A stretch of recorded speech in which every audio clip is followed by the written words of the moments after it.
ജന്തർ മന്ദറിലെ പാറ്റ സമരം. നീറ്റ് പരീക്ഷയും കഴിഞ്ഞു സോനം വാങ്ചുക്കിന്റെ നിരാഹാര സമരം മുന്നോട്ട് പോവുകയാണ്. അയാളെ അറസ്റ്റ് ചെയ്തു. എന്തിനു വേണ്ടിയിട്ടാണ് ഈ ഒരു സമരം? യഥാർത്ഥത്തിൽ നമുക്ക് പ്രത്യക്ഷത്തിൽ അറിയാവുന്ന വിഷയങ്ങളല്ല, അല്ലാതെ എന്തിനു വേണ്ടിയിട്ടായിരിക്കും? അതിരാ ഒരു ചൊല്ലുണ്ട്, എന്തിനോ വേണ്ടി തിളയ്ക്കുന്ന സാമ്പാർ. എന്തിനു വേണ്ടി ആ സാമ്പാർ തിളയ്ക്കുന്നു എന്ന് സാമ്പാറിനും അറിയില്ല, അത് ഉണ്ടാക്കുന്ന ആൾക്കാർക്കും അറിയില്ല. ആ അവസ്ഥയിലാണ് ശ്രീ സോനം വാങ്ചുക്കിൻ്റെ ഇപ്പോഴത്തെ കിടപ്പ്. ആരുണ്ട് കൂടെ?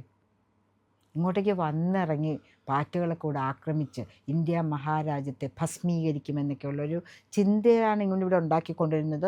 ഭയങ്കരമായിട്ട് ജൻസികളൊക്കെ അവരുടെ കൂടെ ചെല്ലുന്നു. ഞാനിങ്ങോട്ടേക്ക് എയർപോർട്ടിൽ വന്നിറങ്ങുമ്പോൾ ഡൽഹി നഗരം തിളയ്ക്കും, മറയും, ചുട്ടും വെണ്ണീറാകും എന്നൊക്കെ വിചാരിച്ചു. ഒന്നും സംഭവിച്ചില്ല. വളരെ സ്നേഹപൂർവ്വം ഭവ്യതയോടുകൂടെ അവിടുത്തെ പോലീസ് അദ്ദേഹത്തെ എസ്കോർട്ട് ചെയ്ത് ഇവരാഹ്വാനം ചെയ്തിരിക്കുന്ന സമരമുഖത്തേക്ക് കൊണ്ടുപോവാണ് ചെയ്തത്. ഒരാഴ്ച മുമ്പ് പെർമിഷൻ എടുക്കണം എന്നൊക്കെയാണ്, പക്ഷെ അതുപോലും വേവ് ചെയ്ത് കൊടുത്തു. ഇനി അതും പറഞ്ഞൊരു പ്രശ്നം ഉണ്ടാക്കണ്ട എന്നും പറഞ്ഞ് നമ്മൾ കണ്ടതല്ലേ. ആരുണ്ടായിരുന്നു അവിടെ? എല്ലാവരും മൊബൈൽ കൊണ്ടുവരണം, മൊബൈൽ കൊണ്ടുവന്ന് എല്ലാ കാര്യങ്ങളും റിപ്പോർട്ട് ചെയ്യണം. അവിടെ ഭയങ്കര പ്രശ്നങ്ങൾ നടക്കും, അടി നടക്കും, ഇടി നടക്കും, ലാത്തിച്ചാർജ് നടക്കും, ഫയറിങ് ഉണ്ടാവും എന്ന് പറഞ്ഞാൽ എന്തെങ്കിലും നടന്നോ? ഇല്ല, ഇതും പിടിച്ച് 5-6 പിള്ളേരിങ്ങനെ നടക്കണ കണ്ടു.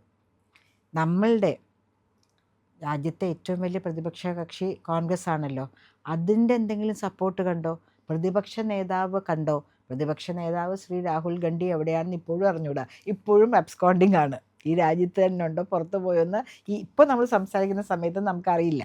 ശരിയല്ലേ? അദ്ദേഹവും അതിന് യാതൊരു സപ്പോർട്ടും കൊടുത്തില്ല. സപ്പോർട്ട് ചെയ്തു. കേരളത്തിന് പുറത്ത് നടക്കുന്ന എല്ലാ കാര്യങ്ങളിലും ഇന്ത്യ മഹാരാജ്യത്തെക്കാട്ടിലും വലിയൊരു കൺട്രിയായി സ്വയം പ്രഖ്യാപിച്ചിട്ടുള്ള, ആ കൺട്രി ഭരിച്ചുകൊണ്ടിരിക്കുന്ന CPM-ൻ്റെ നേതാക്കൾ മാത്രം പാർട്ടിക്ക് വലിയ സപ്പോർട്ട് കൊടുത്തു. അവർ പറഞ്ഞു SFI കുട്ടികൾ അവിടെ ഉണ്ടാവും, അവരെല്ലാം ചെയ്യും. SFI കുട്ടികൾക്ക് കാര്യം അറിയാം. കേന്ദ്ര സർക്കാരിനോട് കളിക്കാൻ പോകുന്നു. കേന്ദ്ര സർക്കാർ എത്ര മയമായിട്ടും എത്ര കാര്യമായിട്ട് നിന്നാലും പഠിക്കുന്ന കുട്ടികളാണ്. അവർക്ക് JNUവിലൊക്കെ പഠിക്കുകയാണെങ്കിൽ നല്ല ബ്രൈറ്റ് സ്റ്റുഡൻസിനാണ് JNUവിൽ അഡ്മിഷൻ തന്നെ കിട്ടുക അല്ലേ. കുറേ നേതാക്കന്മാർ അതും ഇതൊക്കെ പറഞ്ഞതെന്നല്ലാണ്ട് നമ്മൾ കട്ട SFI ഒരു ആവേശം നമ്മളവിടെ കണ്ടില്ല. ഈ കേരളത്തിലൊക്കെ കാണുന്ന പോലത്തെ ഒരു ആവേശം അവിടെ കണ്ടില്ല. കണ്ടോ അതിര? ഇല്ലല്ലോ. അപ്പോൾ സോനം വാങ്ചുങ് പ്രതീക്ഷിച്ചതിന് വിപരീതമായി പുലി പോലെയാണ് വന്നിറങ്ങിയത്. പുലി പോലെ. ഇപ്പം എലി പോലെ കിടക്കുവാടാ എവിടെയോ. ആരുമില്ല. നിരാഹാര സമരം 20-ാം ദിവസം എന്ന് പറഞ്ഞാൽ ചില്ലറ കാര്യമല്ല കേട്ടോ. 10 കിലോ വെയിറ്റാണ് കുറഞ്ഞിരിക്കുന്നത്. എന്താണ് അദ്ദേഹത്തിൻ്റെ ഡിമാൻഡ്? ആദ്യം പറഞ്ഞു ധർമ്മേന്ദ്ര പ്രധാൻ രാജിവെക്കണം. ശരിയാണ്, ഒരു സിസ്റ്റത്തിൻ്റെ ഫോൾട്ട് ഉണ്ടായി. സിസ്റ്റത്തിൻ്റെ ഫോൾട്ട് അത് റെക്ടിഫൈ ചെയ്യാണ് ധീരനായ അല്ലെങ്കിൽ നല്ല വീക്ഷണമുള്ള ഒരു മേലധികാരി ചെയ്യേണ്ടത്. ഉടനെ ആ പ്രശ്നത്തിൽ നിന്നും ഒളിച്ചോടി ഞാൻ രാജിവെക്കുവാണേ, പിന്നെ ഞാനും ഇതായിട്ട് ബന്ധമില്ല എന്ന് പറയുന്ന ഒരു രീതിയല്ല. എന്താണ് അതിൻ്റെ കാരണമെന്ന് കണ്ടുപിടിച്ച് അതിന് പുറകിൽ പ്രവർത്തിച്ചവരെ അറസ്റ്റ് ചെയ്യുകയോ അല്ലെങ്കിൽ അത് ആവർത്തിക്കാതിരിക്കാൻ, അറസ്റ്റ് ചെയ്യേണ്ട കാര്യമാണെങ്കിൽ അറസ്റ്റ് ചെയ്യുക, അവർക്കെതിരെ ഡിസിപ്ലിനറി ആക്ഷൻ എടുക്കേണ്ട കാര്യമാണെങ്കിൽ അത് ചെയ്യുക. അല്ലാണ്ട് ഞാൻ രാജിവെച്ചിന് ഞാനും അതും തമ്മിൽ യാതൊരു ബന്ധമില്ല, ഇനി വരുന്നവൻ സഹിച്ചോട്ടെ, ആ ആറ്റിറ്റ്യൂഡല്ല നമ്മൾ പ്രതീക്ഷിക്കുന്നത്. നമ്മൾക്ക് the country wants to know ആരാണ് ഇതിന് പുറകിൽ പ്രവർത്തിച്ച്. എത്ര കുട്ടികൾ ആത്മഹത്യ ചെയ്തു അല്ലേ. കാരണം ഞാൻ ഈ ഇടയ്ക്ക് ഒരു ഫ്രണ്ടിൻ്റെ വീട്ടിൽ പോയപ്പോൾ മകൻ അവിടെ ഉണ്ടെന്ന് അറിഞ്ഞു. അപ്പോൾ എനിക്കിവിടെ കൂടെ കാണാം, ഇങ്ങനെ ഇന്ന് കുത്തിയിരുന്ന് പഠിക്കുക കേട്ടോ, ഏതോ ഒരു ഇതിന് വേണ്ടിയിട്ട്, എന്താണ് എൻട്രൻസിന് വേണ്ടിയിട്ട്. അങ്ങനെ 24 മണിക്കൂർ. അപ്പോൾ അദ്ദേഹവും ഭാര്യയും പറയാം 20 മണിക്കൂറും ഇവൻ ഉണർന്നിരിക്കുകയാണ്. He is preparing for a competitive exam. അങ്ങനെ പഠിച്ച് വരുന്ന കുട്ടികൾക്കുള്ള മാനസിക വിഷമം നമുക്ക് തീർച്ചയായിട്ടും മനസ്സിലാവും. പക്ഷേ അത് ഒരാൾ രാജിവെച്ചാൽ തീരുമോ ആ വിഷമം? ഈ സിസ്റ്റം ഇനി ഒരിക്കലും കറപ്റ്റഡ് ആവാണ്ടിരിക്കണ്ടേ? ഈ സിസ്റ്റത്തിൽ കൂടെ വരുന്ന കാര്യങ്ങൾ കൃത്യമായിരിക്കണം, പക്കയായിരിക്കണം. ഇനിയൊരു ചോർച്ച ഉണ്ടാവരുതെന്ന് കണ്ടുപിടിക്കണം. അത് ലീഡ് ചെയ്തിരുന്ന ആൾക്കാർ തന്നെ മുൻകൈ എടുത്ത് അവർ തന്നെ കണ്ടുപിടിക്കണം. പെട്ടെന്നൊരാൾ വരുവാണെങ്കിൽ ആ സിസ്റ്റം കംപ്ലീറ്റ് ഇതാക്കുമോ? ഒരു മാജിക് വാണ്ട് വെച്ച് ഇങ്ങനെ കാണിച്ച ഉടനെ ആരാണ് ഞാനാണെന്ന് പറഞ്ഞ് പുറത്തേക്ക് വരില്ലല്ലോ. അപ്പോൾ ഒന്നും അറിയാണ്ട് എവിടെയോ കിടക്കുന്ന ഒരു മനുഷ്യൻ പെട്ടെന്ന് ബംഗ്ലാദേശിലും അവിടെ ഇവിടെയൊക്കെ കുറേ ജൻസി പ്രക്ഷോഭണങ്ങൾ ഉണ്ടായില്ലേ. എന്നാൽ ഇന്ത്യയിലും ഒന്ന് ഞാൻ പരീക്ഷിച്ച് നോക്കാമെന്ന് പറഞ്ഞ് ആം ആദ്മി പാർട്ടിയിൽ പ്രവർത്തിച്ചൊരു വ്യക്തിയാണ് ഇദ്ദേഹം എന്നും കൂടെ നമ്മൾ ഓർക്കണം. രണ്ടും 4 അല്ല, രണ്ടും വേറെ പല സംഖ്യയും കോമ്പിറ്റേഷൻസ് ആണെന്നും നമ്മൾ മനസ്സിലാക്കണം. ആ വ്യക്തിയാണ് പെട്ടെന്ന് കോക്രോച്ച് ജനതാ പാർട്ടി. എന്തുകൊണ്ട് cockroach Janata party? Cockroach Congress party ആയിക്കൂടെ? കോക്രോച്ച് ആം ആദ്മി പാർട്ടി ആയിക്കൂടെ? ഏ എന്ത് പാർട്ടി വേണമെങ്കിലും ആവാമല്ലോ. എന്തിന് കോക്രോച്ച് ജനതാ പാർട്ടി എന്നിട്ടിരിക്കുന്നു? ഈ രാജ്യം ഭരിക്കുന്ന പാർട്ടിയെ അധിക്ഷേപിക്കാൻ വേണ്ടി മാത്രമല്ലേ? ഏറ്റവും അധികം അംഗങ്ങളുള്ളൊരു പാർട്ടിയാണ് ഇന്ന് ലോകത്തിൽ തന്നെ ജനതാ പാർട്ടി, BJP എന്ന് പറയുന്ന പ്രസ്ഥാനം. അതിനെ തന്നെ അധിക്ഷേപിക്കാൻ വേണ്ടിയിട്ടല്ലേ കോക്രോച്ച് ജനതാ പാർട്ടി എന്ന് പേരിട്ട് വന്നിരിക്കുന്നത്? ജനങ്ങൾക്ക് ഞാനൊന്ന് പറയട്ടെ, ജനങ്ങൾക്ക് നേരെയുള്ള ഒരു വെല്ലുവിളിയാണോ അതിലേത്? അല്ല, ഇത് ഉത്ഭവിച്ചത് തന്നെ ആ ഒരു സിസ്റ്റത്തിനെതിരായിട്ടുള്ള ഒരു ഈ സിസ്റ്റം ഇപ്പം മാത്രമേ ഇങ്ങനെ പ്രശ്നം വന്നിട്ടുള്ളൂ. ഇതിനു മുമ്പ് പ്രശ്നങ്ങൾ ഉണ്ടായിട്ടില്ലേ? ഒരു എനിക്കിപ്പോഴും ഓർമ്മയുണ്ട്, ഇപ്പോഴും എനിക്ക് ഓർമ്മയുണ്ട്. വർഷങ്ങൾക്ക് മുമ്പ്, അപ്പം ജനതാ പാർട്ടിയൊന്നും അല്ല കേട്ടോ, ഈ രാഹുൽ ഗാന്ധിയുടെ അച്ഛനൊക്കെ ഭരിക്കുന്ന സമയത്തോ അല്ലെങ്കിൽ അതിനുശേഷം നരസിംഹറാവു മുതലായ കോൺഗ്രസിൻ്റെ നേതാക്കന്മാർ ഭരിക്കുന്ന, റബ്ബർ സ്റ്റാമ്പുകൾ ഭരിക്കുന്ന സമയത്തോ ഒക്കെ നടന്ന കാര്യമാണ്. ബീഹാറിലാണെന്ന് തോന്നുന്നു കേട്ടോ, ഐ സ്റ്റാൻഡ് കറക്റ്റഡ്. അവിടെ ഒരു മത്സര പരീക്ഷ നടക്കുമ്പോൾ മാതാക്കളില്ല, പിതാക്കന്മാരും അല്ലെങ്കിൽ അവരുടെ ഗൈഡുമാരും അല്ലെങ്കിൽ ഏജൻറ്റുമാരും ഒക്കെ തൂങ്ങിക്കിടക്കാണ് ജനലുകളിൽ കുട്ടികൾക്ക് കാര്യങ്ങൾ പറഞ്ഞു കൊടുക്കുക. അതെന്തൊരു വൈറലായ ചിത്രമായിരുന്നു. എനിക്ക് ഇത്രയും വർഷങ്ങൾക്ക് ശേഷം വ്യക്തമായിട്ട് അത് ഓർമ്മയുണ്ട്.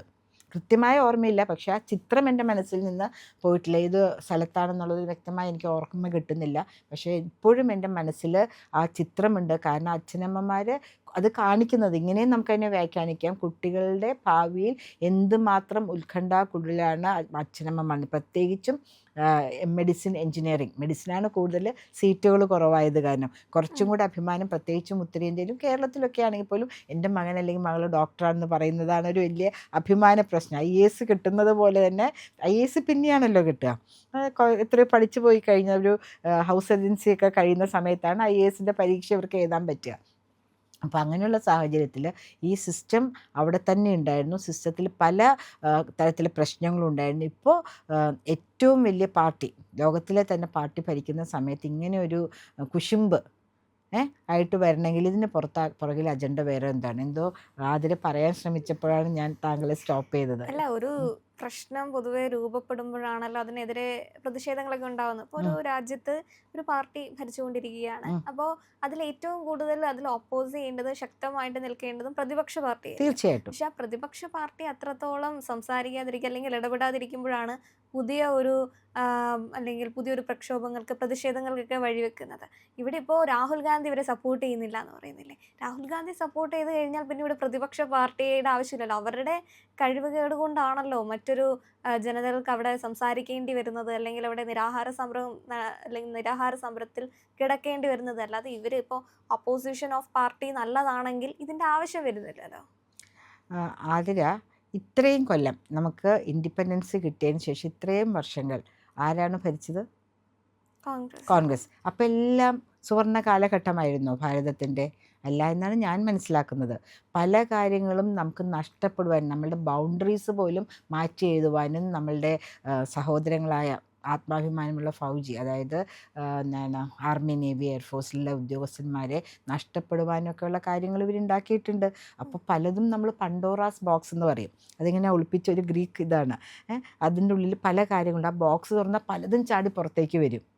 അപ്പോൾ ഇവർക്ക് തോന്നി, ഇവർ ഇരുന്ന് ആലോചിച്ചിട്ടുണ്ടാവും, മമ്മിയും സിസ്റ്റർ ജിയും മമ്മി ജിയും പിന്നെ കൂടെയുള്ള കുറച്ച് ഞാൻ പറയുന്നില്ല, അവരെ കൂടെ ആലോചിച്ചിട്ടവർക്ക് തോന്നിയിട്ടുണ്ടാവും മൗനം വിദ്വാന് ഭൂഷണം തോന്നിയിട്ടുണ്ടാകും.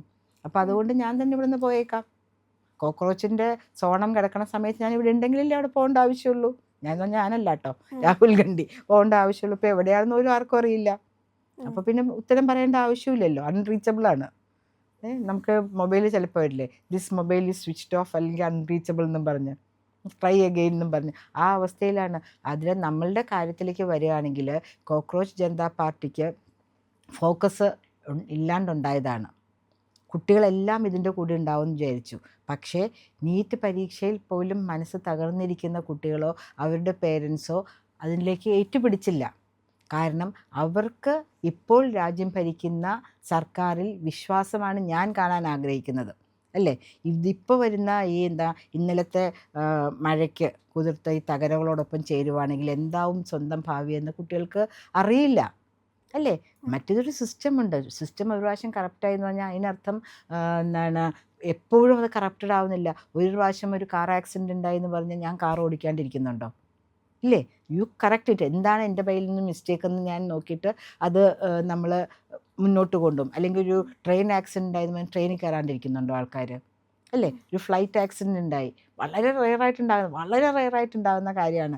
അപ്പോൾ പിന്നെ കയറാണ്ടിരിക്കുന്നുണ്ടോ? അതുപോലെ തന്നെയാണ് ഒരു പ്രാവശ്യം അങ്ങനെ സംഭവിച്ചെങ്കിൽ അതിൽ തക്കതായ നടപടികളെടുത്ത് അങ്ങനെ ഒരു സിസ്റ്റം ഫെയിലിയർ ഉണ്ടാവാത്ത വിധത്തിലാണ് അടുത്ത പരീക്ഷ നടന്നിരിക്കുന്നത്. അത് മനസ്സിലാക്കാണ്ട് എവിടുന്നോ കൂടും കുടുക്കയായിട്ട് ഓടി വന്ന്, ഇപ്പം പിന്നെ ഡൽഹിയിൽ വലിയ ചൂടില്ല കേട്ടോ അതിന്, അതുകൊണ്ട് അവിടെ കിടക്കുന്നു. അല്ലെങ്കിൽ ആ ചൂട് കാലത്തായിരുന്നെങ്കിൽ ഒന്ന് ആലോചിച്ച് നോക്കൂ. ഇപ്പോൾ സ്വർണം വാങ്ങിച്ചും താങ്കൾക്ക് അധിക നാൾ ഇനി പിടിച്ച് നിൽക്കാൻ പറ്റില്ല. നിരാഹാരം എന്ന് പറഞ്ഞാൽ വല്ലാത്തൊരവസ്ഥയാണ്. എൻ്റെ അച്ഛൻ പല പ്രാവശ്യം പല എന്താണ് കമ്പനികളിൽ സമരത്തിനോടനുബന്ധിച്ച് നിരാഹാരം കിടന്നിട്ടൊരു വ്യക്തിയാണ്. നമ്മുടെ ഉള്ളിലെ ഇൻറ്റേർണൽ ഓർഗൻസൊക്കെ വളരെ കോംപ്ലിക്കേറ്റഡ് ആവും അതിന് ശേഷം. അപ്പോൾ എൻ്റെ സ്വനം വളരെ യങ്ങാണ്. താങ്കൾ വന്ന കാര്യം കൃത്യമായി ചെയ്തു. താങ്കളെ കൊണ്ട് കഴിയുന്ന സിംഗിൾ മാൻ ആർമിയാണെന്ന് ആലോചിക്കണം ഇപ്പോൾ അത് താങ്കൾ ഒറ്റയാൾ പട്ടാളത്തിന് ചെയ്യാൻ പറ്റുന്ന കാര്യങ്ങളൊക്കെ ചെയ്തു. നിരാഹാരം കൂടെ കിടക്കാൻ പോലും ആരുമില്ല. ഞാനും കൂടെ കിടക്കാം സോണം എന്ന് പറയാൻ ആരുമില്ല. അപ്പോൾ കോക്രോച്ചുകൾ പാറിപ്പറന്ന് പല സ്ഥലങ്ങളിലേക്കും പോയി. നമുക്ക് കോക്രോച്ചുകളെ ഇന്ത്യയിൽ നമുക്ക് ആവശ്യമില്ല എന്ന് സോനം മനസ്സിലാക്കി റിട്ടേൺ ഫ്ലൈറ്റിലേക്ക് വന്നിടത്തേക്ക് തന്നെ തിരിച്ചു പോവുക.